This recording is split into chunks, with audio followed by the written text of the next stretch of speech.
Dasal.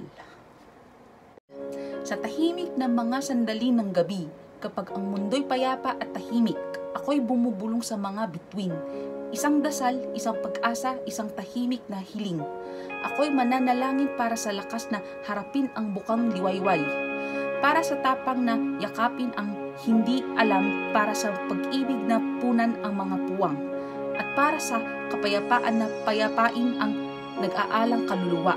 Sa aking puso, dala ko ang mga pangarap. Marupok tulad ng hamog sa umaga. Itinataas ko sila sa kalangitan. Umaasa na sila'y makakarating. Ako'y nananalangin para sa mga mahal ko sa buhay. Para sa kanilang mga saya at kalungkutan. Para sa kanilang mga tawa at luha. Para sa kanilang mga paglalakbay at bukas. Sa katahimikan, ako'y nakakasumpong ng aliw. Sa katahimikan, ako'y nakakasumpong ng biyaya. Sa gawaing pagdarasal, ako'y nakakasumpong ng sarili. Konektado sa isang mas dakila, isang banal. Kaya't ako'y bumubulong sa mga bituin. At ipinapadala ko ang aking mga pag-asa sa hangin. Naniniwala na ang aking mga dasal ay naririnig. At na sila'y matutupad sa tamang panahon.